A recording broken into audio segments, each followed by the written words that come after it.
Hello everyone, how are you guys? I hope you all are too good guys. आज है हमारा 21 day habit building challenge का 9वां दिन।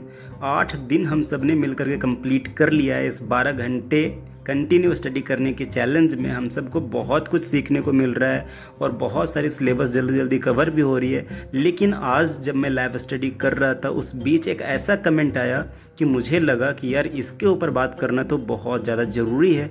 और उस कमेंट से मुझे आज से 10 साल पहले की एक कहानी याद आ गई जो कि आज मैं तुम्हें बताना चाहता हूँ। एक बच्चा लाइव स्टडी के चैट में आकर के कह रहा था कि मेरे ओवरऑल 80% मार्क्स आए हैं बोर्ड एग्जाम्स में और मेरे पेरेंट्स कह रहे हैं कि अब तुम कभी भी कोई भी एग्जाम्स क्रैक नहीं कर सकते हो, तुम्हारे इतने खराब मार्क्स आए, तुम एग्जाम्स कैसे क्रैक करो। ठीक इसी प्रकार से हमारा जो सोसाइटी है ना, उसमें बहुत सारे बच्चों का जो सपना है वो उसका खुद का सपना नहीं होता, फिर भी वो उस सपने को लेकर के जीता रहता है कि यार ये सपना तो मेरा सपना है, इस सपने को तो मैंने देखा है। जबकि हकीकत ये है कि वो सपने को तो समाज के द्वारा उसके ऊपर थोपा गया है, वह सपना उसका सपना है ही नहीं। ठीक इसी प्रकार से किसी के कितने भी मार्क्स आए उससे क्या फर्क पड़ता है, लेकिन दिमाग में सदियों से ये डाला गया है कि जिसके खराब मार्क्स आए वो बच्चा एवरेज बच्चा है, वो बच्चा जीवन में कुछ नहीं कर सकता। जो बच्चे बहुत अच्छे मार्क्स के साथ पास होते हैं वही जीवन में बहुत आगे तक कुछ करता है, कुछ अच्छा कर पाता है। और ऐसे सदियों तक हमारे दिमाग में डाला गया और कहीं ना कहीं हम लोगों के अंदर ये चीज़ें बैठ गई है कि अगर हमारा मार्क्स खराब आ गया इसका मतलब कि मेरे अंदर कैपेबिलिटी नहीं है, मेरे अंदर वो क्षमता नहीं है,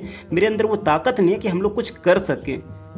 तो हमेशा एक बात याद रखना कि मार्क्स कभी भी डिसाइड नहीं करता कि तुम अपने जीवन में क्या करने वाले हो। मार्क्स से तुम डिसाइड कर ही नहीं सकते हो कि हाँ हमारे अगर 98% आ गए हैं मतलब कि मैं अपने जीवन में बहुत ही अच्छा कर लूँगा, और अगर मेरे बहुत ही ख़राब परसेंटेज आए हैं 60%, 40%, 30% में अगर मेरे मार्क्स आए हैं मतलब कि मैं अपने जीवन से हाथ धो बैठा, अब अपने जीवन में मैं कभी कुछ नहीं कर सकता। ऐसी धारणा तो बिल्कुल भी अपने अंदर मत रखना, और ख़ास करके ऐसे लोगों के साथ भी मत रहना कि जो लोग तुम्हें ये कह रहे हैं कि तुम्हारे मार्क्स अगर ख़राब आए हैं इसका मतलब तुम अपने जीवन में कभी कुछ नहीं कर पाओगे। तुम्हें ज़रूरत है अपने अंदर के टैलेंट को पहचानने की, तुम्हें ज़रूरत है अपने अंदर के क्षमता को पहचानने की। जिस दिन तुमने अपना टैलेंट, अपने क्षमता को पहचान लिया उस दिन तुम हर वो काम कर सकते हो जिसे तुम करना चाहते हो। बस ज़रूरत है अपने अंदर के क्षमता को जगाने का, ज़रूरत है अपने अंदर के क्षमता को पहचानने का।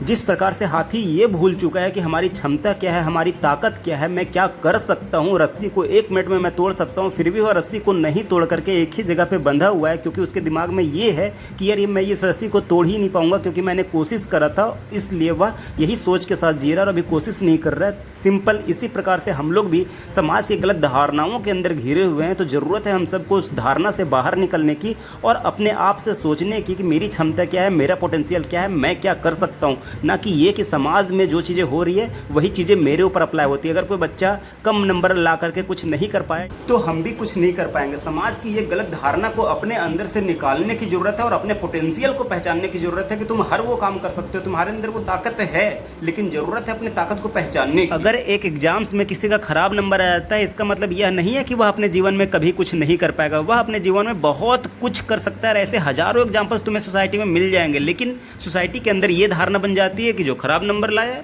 मतलब कुछ भी नहीं कर पाएगा। तो ये सोच को बदलो गाइज, जितना जल्दी ये सोच को बदलोगे तुम्हारे लिए उतना ज़्यादा अच्छा होगा। और हमेशा पॉजिटिव सोच के साथ आगे बढ़ने का प्रयास करो, अपनी क्षमता को पहचानने का प्रयास करो। तुम हर वो काम कर सकते हो जो तुम करना चाहते हो। अगर कोई किसी एग्जाम्स का फॉर्म फिल किया और उसमें वह पहली बार में असफल हो गया इसका मतलब यह नहीं है कि वह दूसरी बार में भी असफल हो जाएगा। हो सकता है कि दूसरी बार में बहुत अच्छे परफॉर्मेंस के साथ वो सफल हो जाए। तो हमेशा प्रयास जारी रखना चाहिए और कोशिश करना चाहिए कि अगर मेरा बैकग्राउंड खराब रहा है तो मैं उसे इम्प्रूव करके और अपना सफलता को सुनिश्चित करूं। ना कि ये कि मैं पहला प्रयास किया सफलता को देख करके ये मान करके बैठ जाऊं कि नहीं मैं पहला प्रयास में सफल नहीं हो पाया इसका मतलब कि मैं जीवन में कभी सफल नहीं हो पाऊंगा। ये अगर धारणा तुम रखते हो कि नहीं मैं तो देख चुका हूं अपने आप को कि मेरा पोटेंशियल क्या है, मैं पहला प्रयास दे करके देख चुका हूँ, सफल नहीं हुआ था, इसका मतलब कि अब मैं सफल नहीं हो सकता। अगर ऐसी तुम्हारी धारणा है तो इसे बहुत ही जल्द बदलने की ज़रूरत है गाइज।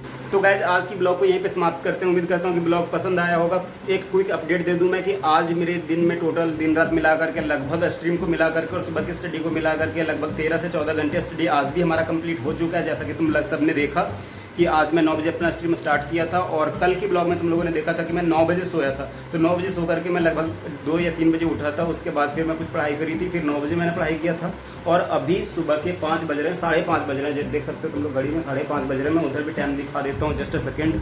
तो तुम लोग उधर भी देख सकते हो कि सुबह के 5:30 बज रहे हैं और अभी ये लास्ट का वीडियो को मैं शूट कर रहा हूँ।